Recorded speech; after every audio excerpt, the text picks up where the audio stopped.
ஒரு கிராமத்தில் ஒரு வேட்டை நாயும் சேவலும் நண்பர்களாக இருந்தார்கள். அவர்கள் ஒரு நாள் உலகத்தை சுற்றிப் பார்க்க நினைத்தார்கள்.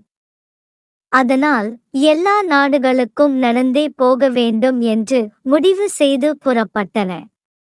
போகும் வழியில் காட்டு வழியாக நடந்து போகும்போது இரவு நேரம் ஆகிவிட்டது. அதனால் அன்றைய இரவு அங்கேயே தங்க முடிவு பண்ணினார்கள். தூங்கும்போது காட்டு விலங்குகளிடம் இருந்து தங்களை பாதுகாத்திட ஒரு நல்ல இடத்தை அவர்கள் இருவரும் தேடினார்கள். அப்போது ஒரு பெரிய மரம் அவர்கள் கண்ணில் தென்பட்டது. அந்த மரத்தின் கிளைகள் சேவலுக்கு பாதுகாப்பாகவும் அதே நேரத்தில் நாய்க்கு பாதுகாப்பாக மரத்தின் பின்பக்கம் ஒரு துளையும் இருந்தது. உடனே அந்த நாயும் சேவலும் மரத்தில் பாதுகாப்பாக தங்கினர். காலையில் விடிந்ததும் தூக்கத்தில் இருந்து எழுந்த சேவல் தான் கிராமத்தில் இருப்பதாக நினைத்து கொக்கரக்கோ என கூவியது. அதைக் கேட்ட ஒரு நரி இன்றைக்கு நல்ல வேட்டை இருக்கிறது என நினைத்து மரத்தின் அருகில் ஓடி வந்தது. மரத்தின் மேல் இருக்கும் சேவலை பார்த்ததும், சேவலாரே சேவலாரே, எங்கள் காட்டிற்கு உங்களை அன்புடன் வரவேற்கிறேன் என சொல்லியது. தொடர்ந்து சொல்லிய பின், கீழே இறங்கி வாருங்கள், நாம் நண்பர்களாக இருக்கலாம் என சொல்லியது.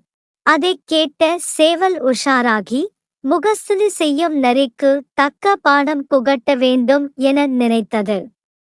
உடனே சேவல், என்னால் கீழே வர முடியாது, ஆகையால் நீங்கள் மேலே வர சுலபமான வழி மரத்திற்கு பின்பக்கம் இருக்கிறது என்று சொல்லியது.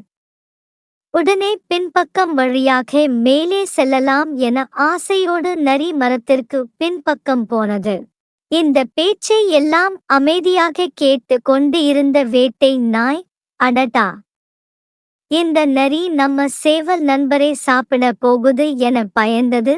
கடைசியாக சேவல் நரியை பின்பக்கம் வரச் சொன்னதும் நாய்க்கு புரிந்தது. தான் பின்பக்கம் இருப்பதை நரிக்கு சொல்லாமல் பின்புறம் அனுப்பியது இந்த புத்திசாலி சேவல் என நாய் நினைத்தது. நரி வந்ததும் ஒரே அடி அடித்து நரியை அங்கு இருந்து துரத்தியது. புத்திசாலியாக இருந்தால் தங்களுக்கு வருகின்ற எல்லா ஆபத்துகளையும் தவிர்க்கலாம் என தெரிந்து வைத்திருந்தது சேவலும் வேட்டை நாயும். பின்னர் இருவரும் ஒன்றாய் இணைந்து எல்லா ஊர்களையும் சுற்றி பார்த்து சந்தோஷப்பட்டனர். இந்த கதையின் நீதி, முகஸ்துதி செய்பவர்களை நம்பக்கூடாது.